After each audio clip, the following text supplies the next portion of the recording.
begin,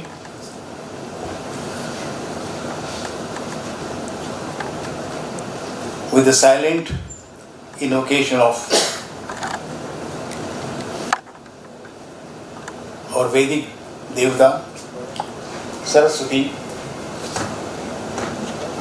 with whose pujan we have assembled here. It is also most appropriate that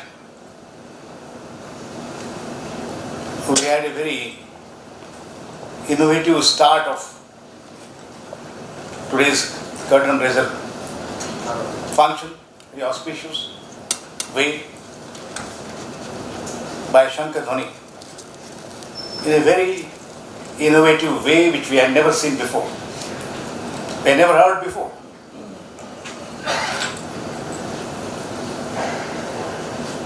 This shows, this Shankadhwani, which goes back to the Vedic period or a proto-Vedic period, and that invocation coming to us through this amplifier, which is a modern technology. The effect has reached to us through this interface with the modern electronics technology manifestation. This shows what Vijnana Sammelanam really stands for. That's what I spontaneously thought. And there are several innovations that will come. I have known Pandit Keshav Ginde for some time now. I have experienced his invocations, his programs, his performances. And what a grand, what a beautiful experience, sublime experience, which can transport us from one world to another world. We will have that experience today, this evening. The question is that this is now Tritiya, the third World Congress of Vedic Sciences. What is the context really? The context was when Vijnana Bharati, the idea of Vijnana Bharati was taking shape in Indian Institute of Science by some very distinguished professors. I think there is a very special place of Indian Institute of Science. It's one of the finest institutions of the world, of course, of our great India, which took shape, took birth because of Swami Vivekananda's proposition to, at that time, Tata. This is called Tata Institute even today. And it is one of the finest minds of India and of the world. Convoy is there, and we have a great university, a great institute.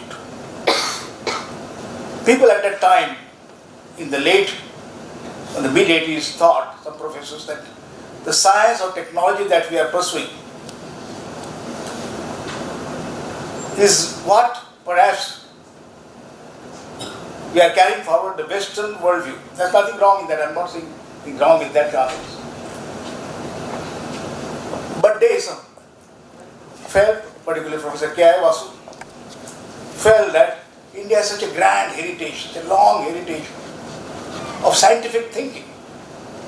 Science, which has been imagined, visualized, experienced, experimented, and we are not, there is no place for that in institutes like IISc.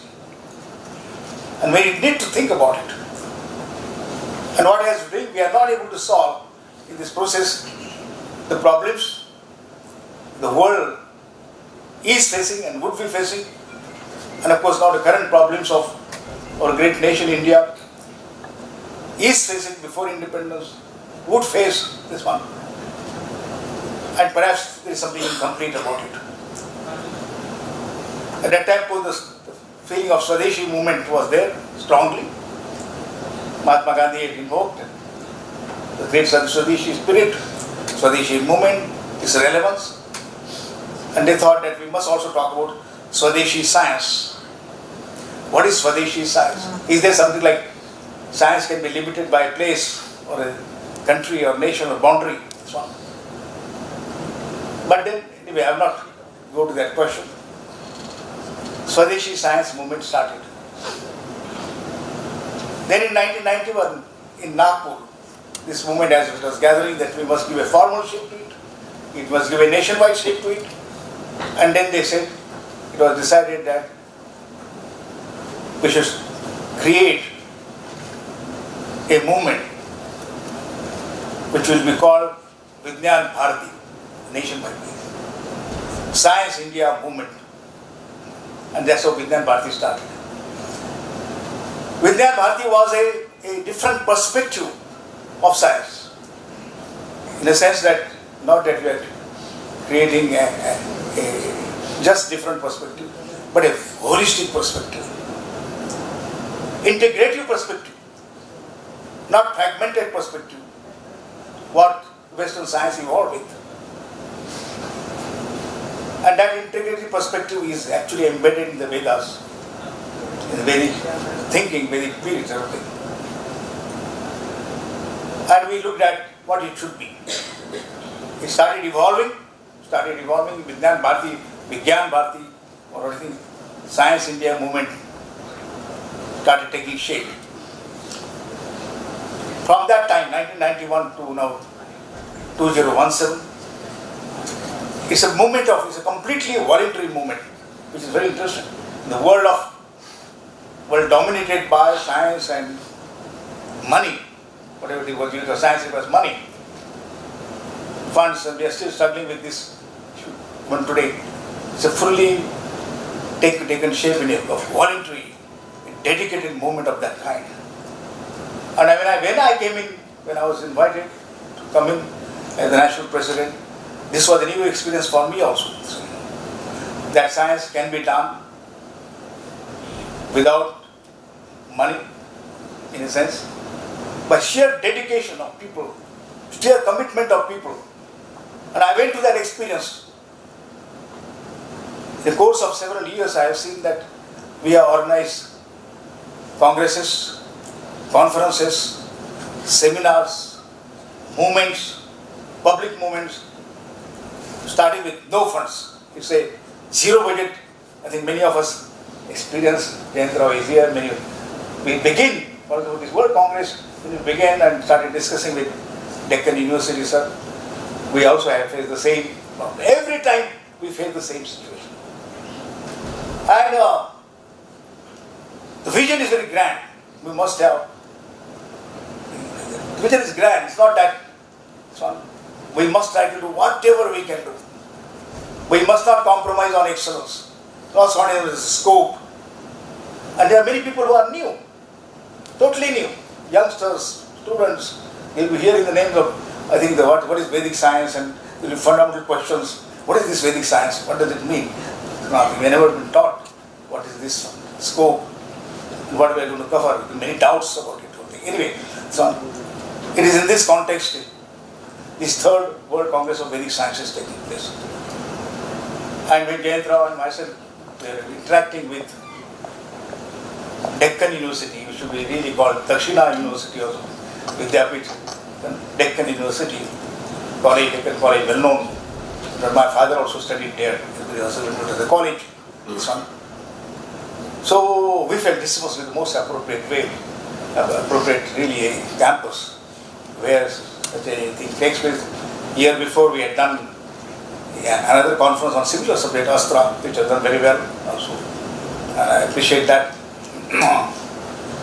And we should continue this process. This will be more appropriate place. We wanted to organize it in Pune because we wanted to take a subject very directly facing it. What is the relevance of Vedic sciences in the context of modern sciences? And I myself have been experiencing the way, the speed which the scientific movement, scientific thinking, the paradigm shift that are occurring, technological thinking, particularly coming from computing and supercomputing, I was actually experiencing that speed. And I was simply wondering, why is science advancing at such a bizarre way which I never seen before? No technology. I think I must say, having experience in computing, the technology has changed by a factor of 1,000 in a period of 10 years. In computing power or memory or storage or networking. This is never, you must have never seen this before. By a factor of 1,000. For example, the first supercomputer which I was challenged or asked to develop along with my team in CDAC right here in this campus was supercomputer that can perform 1 billion instructions per second, which is great speed. Which is a very great speed. That's why they were called super. We saw after 10 years, 98, the supercomputers at that time, 98, were 1,000 times more powerful than what we developed. A trillion operations per second. And then we went on 2008, it was another 1,000 times, which was petty operation. Then it was, now the supercomputers which is developed right in the campus, then the CCS also will collaborate in modeling and simulation of this, is again another 1,000 times called exascale supercomputers. In that speed of things which are happening, what is the relevance of going back to the Vedic times?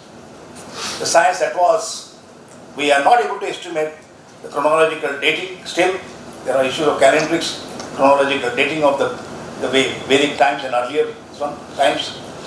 And we are one of the challenges is that. But what is the relevance of that? And we thought, but Vedas are called apaurisha. They are immortal. That knowledge is immortal. In which knowledge gets outdated by a picosecond or minute. Every second I am speaking and the thing has changed by the time. If I don't know it, it's gone. Or I'll be doing something on something outdated paradigms. It is in this context we thought, I thought personally felt that we must take this question. If we are claiming that this is going to be the thing where the Vedas are immortal, then their relevance must be taken. I think we must challenge ourselves. This one, in the sense of then we talk about Vedic and modern sciences. In the same breath, Vedic sciences and modern sciences in the same breath. They are really relevant. They are really immortal. And then, first we want to go to the, what are the insights? Are the insights different? Foundations are different. The insights are different. Are they saying fundamentally different things? Then one of them must be wrong. Or there can be many views. Another conclusion can be, there can be many views of the same thing. Or they are fundamentally the same. We want to really know. And if they are different, what are they? How we can have build the bridges, what can be the interfaces? And is it possible to integrate both together? Because Vedic science is an integrative way of looking at things. So we had, the theme was decided as Vedic and modern sciences, insights, interfaces and integration. That's how the theme was created. The importance of this conference is that we are taking the subject now directly. Whether they are relevant or this kind of thing, why are we doing, going back, there are many questions. Are we going back to this kind of thing? Is the government view?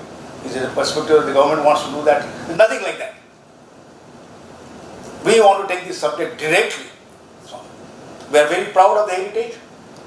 Vedas are the heritage of the world, not for India alone. Because we never looked at the world like that. It's different. It was not that it's the Indian view and the Western view are different kind of things. We look at it as the world view, this one, universal view. So, now then the subject came that how do we do this? There was a background. We had the first conference way back in 2004 with Viswa, the yoga, one of the first yoga universities which was created in this region. That we will have a university completely devoted to the yoga, and that was Viswa. So in the name of Swami Vivekananda in Bangalore, so on a large campus now. So that was first in 2004, and then it was to be continued after 3 years.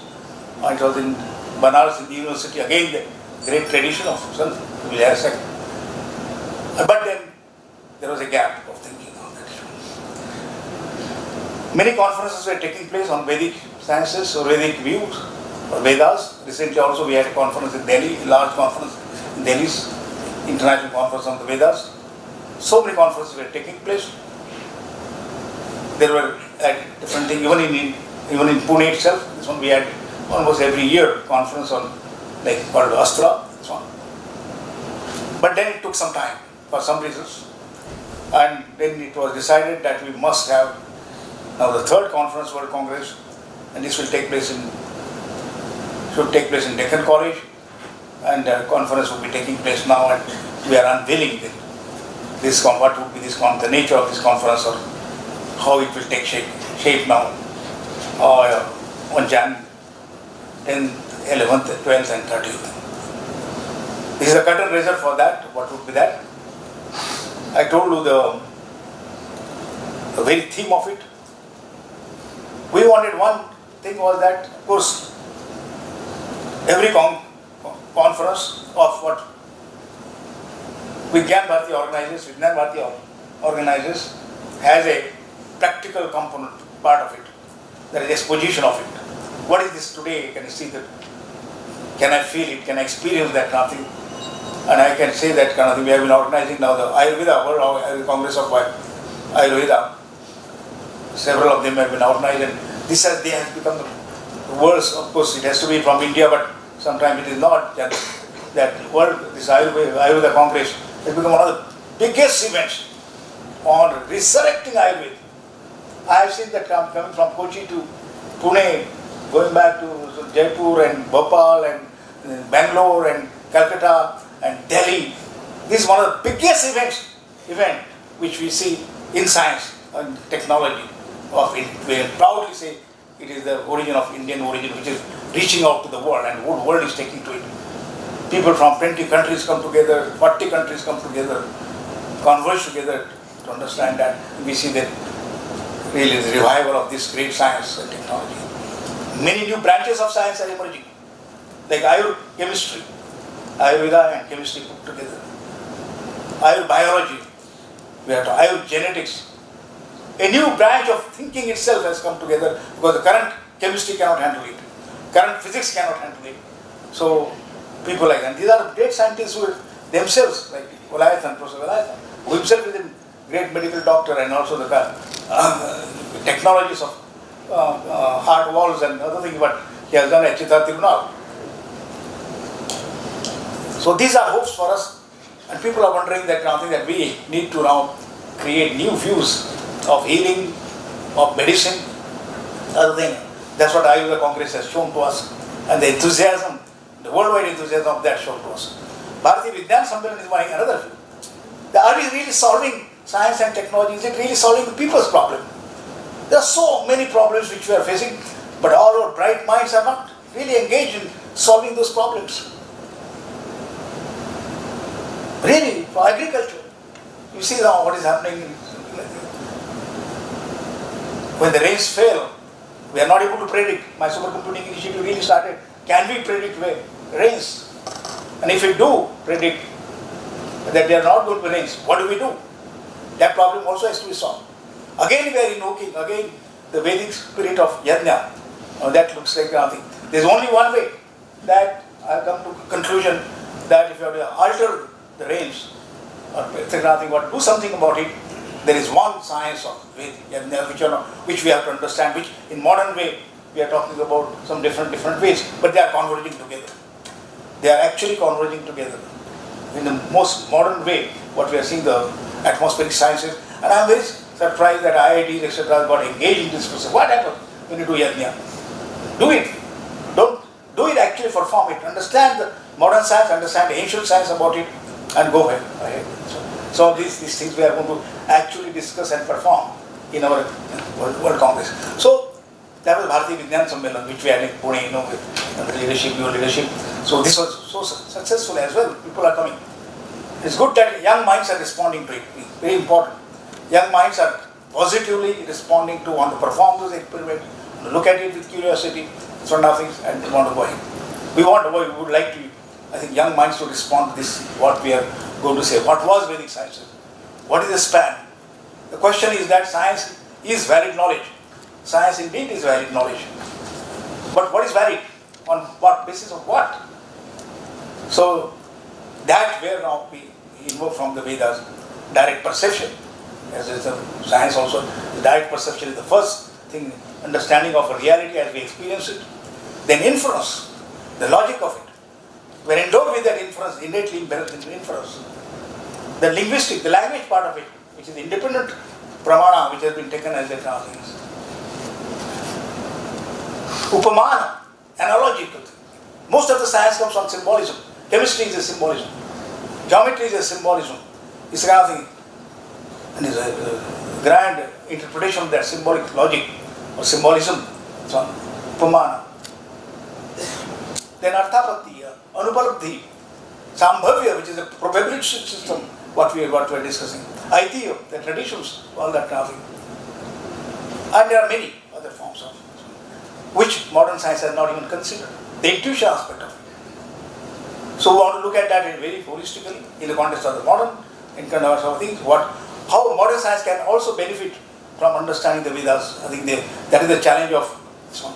How Sankhya can give you a complete solution to reality from which all sciences can emerge.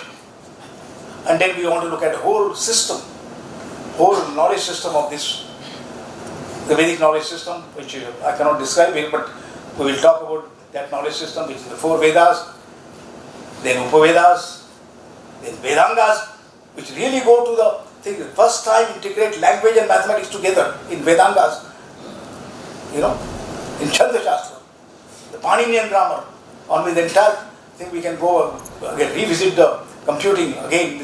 There are so many things, and of course different darshanas. For us, modern science is one darshan, one of the views of how to look at the world, because it's not complete. It is only physical reality we are talking about. Now we are understanding the realities are a different dimension, physical dimension, the life dimension, the biological dimension. Then when the biology comes, the psychological, the energetic dimension, the prana dimension. Then we come to the psychological dimension, which we very little understand, the science of mind, and we are trying to understand that. Then there is a spiritual dimension. So there are so many dimensions which we explore together, all these kind of things together. Today consciousness has become the frontier of thinking, that everything is consciousness based. This is the outcome of quantum mechanics, that everything realized in the matter is the manifestation of consciousness. What Swami Vivekananda talked about it, that is what it is. It is not created from the matter. It is the manifestation of consciousness, of the universal consciousness, etc. etc. I'm just trying to say that these are the views which are trying to bring in. You can question. Another picture, we are not taking it for granted. I think very thing is not taken for granted. Don't believe unless you experience and experiment with it. I think that is important aspect of the thing. People believe that whether you have to just have shraddha, then only you can do, and you believe something. No, the very methodology is based on questioning and falsification. So we want to also bring that, what is that methodology to put it across. So I think in this view we are looking at it, not that we understand, not that anybody really completely understand. We are exploring from different ways. In particular, we want young minds to explore openly, with open mind. Don't assume that this is not possible. For example, I say that what is there? This is space. No. According to modern science, this is not just a space. This space is boiling with so many frequencies, so many waves which are interacting with each other, which you don't feel, which your sensory apparatus cannot feel. But there are so many things happening. Now we have discovered that how much is happening in this space, which is empty space. So don't do that. I cannot see it. I cannot say something like that, and don't come to those conclusions just like that. Where is God? I can't see it. Where is that divinity concept? So like that. So these also issues will come. So many dimensions have been taken. Of course, Jayendra will explain that we have 11 or 12 parallel sessions. How to perform 12 parallel sessions. Who are the authors? Who will come? Who will listen to them? There are so many questions, so many things but I think we are very hopeful, and we are going to have beautiful exposition, and we are going to have a lot of annotations, like what Girish just presented to us, that some of the questions, but programs is going to be an experience of that kind. The music is an integral part of it. Dancing is an integral part. which are separate. A computer scientist cannot dance. Why not? He can be a great dancer, can be a great musician. Like Professor Indian is a great engineer. Keshavji is a great engineer himself, but he can perform so well. So means he can enthrall us with no engineering can do. So that's the Vedic. You can dance, you can sing, you can do computing, you can question something, and that is the view we want to create. That is the way we want the university. I end with this. We want universities which will do the universalization of mind, and that's what Vedas stand for. Universalization of mind. So one can look at from that perspective. And this congress, this conference, this Vijnana Sammelanam will give us that view. What science changes is, nothing changes, nothing happens. Your view changes, your world view changes, your knowledge gives a different perspective of the world, and you are in the same world. So this is important. So I think it's a great thing, and it has been a great challenge for us to organize or to shape or create a shape for this conference. We have made many mistakes because it's very difficult to understand this. What is the calendrics? What is the chronologies? And then there are many questions which emerge from it. But then you cannot crack the mystery of the universe like this. You have to get into it and confront it and find out. And it will reveal to you. It will reveal to you. Like prayer, even to God. It will pray, it will reveal to you. Like some of you can experience. So Deglurkar is here. So we welcome you.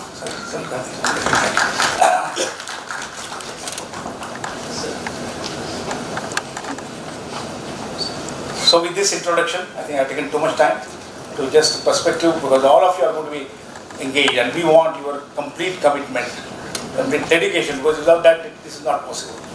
It has come from, I said, we are empty pocketed thieves, and we have come to this stage now, and this conference will take in a very beautiful and grand and silent and sublime way.